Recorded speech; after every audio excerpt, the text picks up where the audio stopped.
have saved 205 hours by reading this. It's really that easy, which I found to be so helpful when I was in grad school. Super, super awesome tool, and it saves you a ton of time. This video is designed specifically with grad students in mind, but I think any kind of student will gain value from watching this. All the tools I'm going to be sharing with you are tools that I encountered in college and grad school that have been and continue to be, even though I'm not in school anymore, immensely helpful for researching, writing, compiling, and organizing notes, as well as other things. So if that sounds like you, keep watching. This video will also be super helpful for researchers and writers. I'm no longer in school. I graduated with my master's degree a couple of months ago, but I am currently working on a long-term writing project, and a lot of these tools have been coming in handy for that. So you don't have to be a student to gain value from the resources we'll be talking about today. Some very brief information on me and why you should listen to literally any advice that I give you. I went to Cornell University for undergrad from 2016 to 2020. Very obnoxiously and in true type A fashion, double majored and double minored. And straight out of undergrad, beginning in 2020, I went to grad school in an MA PhD program at Northwestern University in African American Studies. I have been in the humanities for many, many years, and if there's one thing about the humanities, you're gonna read. And you're gonna read a lot. And so it was necessary for me to find processes to streamline my research and my writing so I didn't exist in a perpetual state of overwhelm. And those are the things that through painstaking efforts I have discovered and I'm going to share with you today so you don't have to learn the hard way like I did. The first tool I'm recommending is the scanmarker Air Pen. The main way that I use this tool is to translate text from a physical book to text on my screen. So essentially how this works, it's a Bluetooth device, so you link it to the Bluetooth software on your laptop. There's a little app you have to download, but it's super quick and easy. And then you just scan the pen over different lines that you want to copy, and it will automatically transliterate them onto your screen. It's really that easy. It's not 100% accurate, but I would say it's about 90% accurate, which is pretty great. And it's definitely way faster than me sitting there looking at the book and trying to type all the quotes that I want to translate into a document by hand. So this is a huge time saver and a great way to compile notes. So something important to note, make sure you get the scanmarker Air Pen. There are other iterations of this product that you can buy. I cannot vouch for those. And actually in college, I bought the scanmarker pen that isn't Bluetooth, that has a cord that goes into your laptop. And I actually remember having a very negative user experience with that. It might be tempting because it's a little bit cheaper, but honestly, I think this is worth every single penny. This tool is phenomenal, so easy to use, portable, and it saves you a ton of time. And that's one of the only resources that's not renewable. So we always want to do that, right? Yes, okay, huzzah.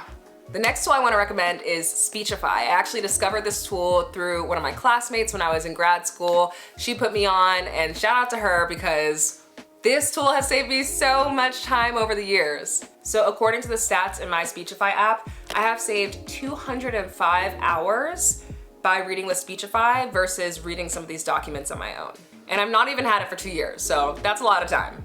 Essentially the way that Speechify works is that it's an extension that you can put on your laptop, and say you click on an article and you want to read the article, the extension will pop up. It'll allow you to adjust the speed, what voice you're being read to in, and it will read the document to you, and it'll tell you how long it's going to take. So maybe an article that I wanted to read that might have taken me 25 minutes to read on my own, with Speechify, because I can put it on 1.8 times speed, I can read within like 10 minutes. For me personally, I feel like my limit is 1.7 to 1.8 times speed before things start to not make sense and I'm not absorbing the information. But if you're someone who can listen to something in 2x speed and that makes perfect sense to you, you'll probably save even more time than I have. You can also download the app to your phone, which I found to be so helpful when I was in grad school because when I first moved to Chicago, I was living in a neighborhood called Uptown, which I'm comfortable sharing because I don't live there anymore. But Uptown is a little over an hour from the Northwestern Evanston campus. I don't know why I decided to move to Uptown. I think I just was enamored with this neighborhood and I decided I wanted to be there, but it made my life really hard in terms of commuting.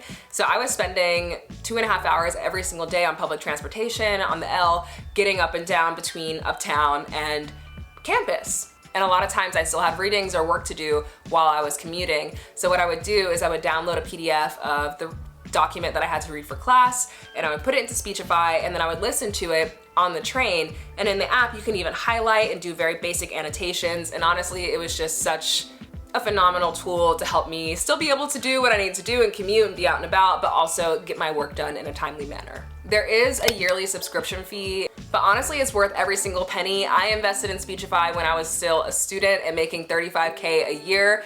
So I think it's worth it wholeheartedly. LibGen. LibGen is awesome. I allegedly use this all the time when I was in grad school because it allegedly is a platform that you can go to get free PDFs of books. Look, anytime that you can be a patron of someone's craft or art, absolutely do that. If you have the funds to buy their book, or if you can get it from your local library or as an ebook or something, then awesome. Do all the things that you can before using this resource. But also, let's be real, a lot of students are not well resourced. In college, at a certain point, I was literally working 3 jobs to sustain myself. And in grad school, I was making $35K a year, which is one of the reasons I actually decided to leave the PhD portion of my program. You can check out this video after you finish watching this one if you want to learn more about that decision, where I talk about all things PhD and grad school and the pros and the cons. But the point is, students don't always have a ton of money to be spending on books. In the humanities, I feel like our books are a little less, right? It could be like between $15, $30, maybe $40 if it's a very special like hardback copy. But especially for STEM folks, like y'all's books are expensive. I remember my friends in college who were in STEM telling me they were spending $200 and $300 on a textbook, and I was like, what? So if that's you and you're looking for a place to allegedly get free copies of things so that you can protect your wallet and stay in your budget, then LibGen is awesome. It's a tool that so many grad students use and allegedly saves you a lot of money, allegedly.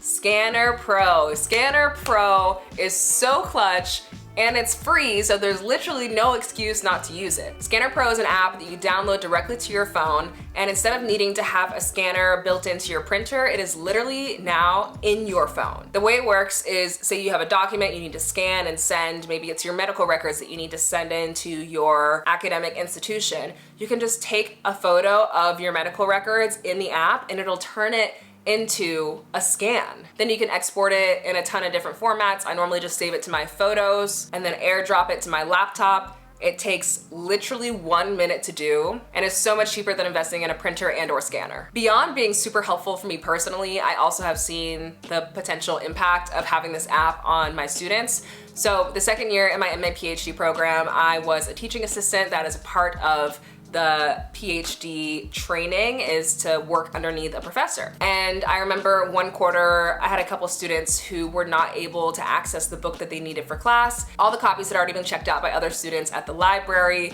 and it was like super expensive to order online. And so I had a few students come up to me and say, hey, like, can you scan some of these chapters and send them to us? Allegedly. So I used this app. I just took a bunch of scans of the text that we were reading for class, and I sent it to them, and all was well. And I feel like that would have been a much more laborious process if I had to go into the library and ask to get scans or go somewhere and pay to get scans, when you can literally get this app for free on your phone and scan things with ease. Super, super awesome tool. One of my favorites. Overdrive. So Overdrive is an app where you can access ebooks and audiobooks that you can borrow from your local college and universities or your public libraries. It's super great. It's basically just like an in-person library, but everything is digital. So if something's checked out, you'll have to wait for it to be returned and whatnot. But I always use this resource as kind of a backup. If my university library didn't have the book that I needed or it was already checked out, then I can go into Overdrive and access a broader network of libraries, and everything is digital. Look, $20 here and there I feel like doesn't matter a lot to people who are working a full-time job and making like 60K plus, but when you're a student and you're living on a very limited income, that money can be the make or break between you staying in your budget or not. It'd be nice if students didn't have to jump through so many hoops, but also at the same time, the resources are there, you just have to know where to access them, and that's why you're watching this video. Adobe Acrobat. Now, before you roll your eyes at me, I know this is a paid service. The next thing I'm gonna recommend is basically like Adobe Acrobat, but free.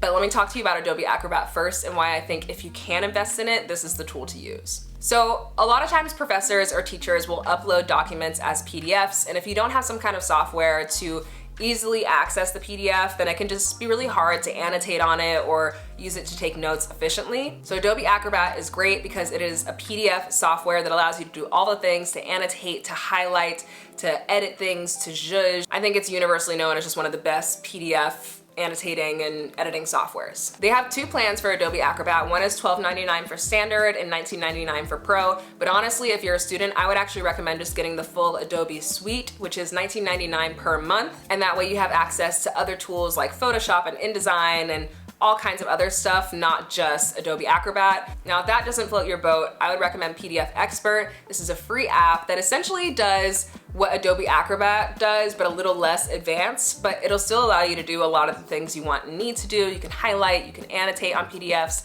and you don't have to pay any money for it. So there's this website called slidesgo, which has templates for Google Slides, and I love this website because I think we're all tired of seeing the same basic Google Slide templates being reused over and over again. If you're giving a presentation in class or for work or something, it's nice to put in a little bit of extra effort to find a nice template, maybe one that's not as typical, that people haven't seen as much, to show that you've kind of gone the extra mile. And I think the aesthetics and the visuality of that just makes people perk up a little bit and maybe makes them a little bit more excited to hear what you have to say. So if you're looking for unique templates, this is a free website. I think you get 3 downloads for free per visit, and then it'll try to charge you, but I mean, if you're doing one presentation, then you really only need one template. Google Scholar, JSTOR. I remember learning in high school that Google Scholar existed, and I was so shook that I could Google within regular Google Scholar, and it would pop up, and it was just all scholarly articles and a way to kind of streamline your research process. I mean, sometimes you want more anecdotal or, you know, news-oriented, like topical assessments of the thing that you're researching, and that's great to do through the regular Google search. But if you are explicitly looking for scholarship from academics and researchers, then going to Google Scholar is definitely the way to go. Similar vibe with JSTOR, which is also a free resource. You can normally access it through your college and university by using your school credentials. And if not, I think there are other ways to log in. And lastly, but certainly not least, it is so important to have a localized place to put all of this wonderful, beautiful research that you'll now have all the tools to do. For me, I use Google Drive for that. I love to color code my folders and keep everything super organized, but Dropbox is also an excellent resource for keeping all of your notes in the same place. So now that we've spoken about the need to haves, let's talk about the nice to haves. The things I'm gonna mention here are a little bit more expensive. Some things are free actually in this list, but these are kind of additional tools that will just take you up to the next level. The first tool I'm gonna recommend is the iPad Pro, and specifically getting the iPad Pro with the little keyboard and the Apple Pen that goes right on. It charges on the iPad.